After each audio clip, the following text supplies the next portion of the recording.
તુર્કીના પાકિસ્તાનના પ્રેમને જોઈને ત્યારબાદ ભારતભરમાં તેનો વિરોધ સામે આવી રહ્યો છે। ત્યારે નવસારીના એક વેપારીએ પણ પોતાનો વિરોધ અનોખી રીતે દર્શાવ્યો। તેઓએ તુર્કીના સફરજનો જે છે તેનો નાશ કર્યો।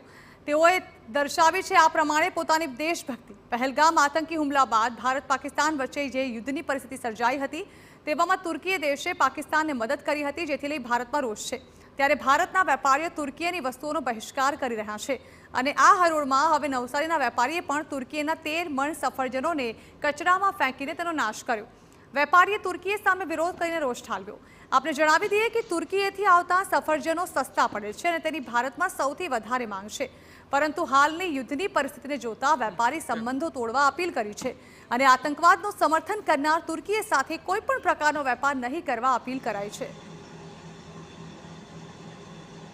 એટલે અમે વેપારીઓ પર નિર્ણય લીધો કે જે દેશ આપણા દેશને નુકસાન કરતું હોય અને એમને જે મદદરૂપ થતો હોય તો એના સાથે અમે વેપાર બંધ કરાવીએ અને જે પણ ટુરિઝમો છો એમને પણ આગ્રહ કરીએ છીએ કે તમે ટુરિઝમમાં ના જાઓ,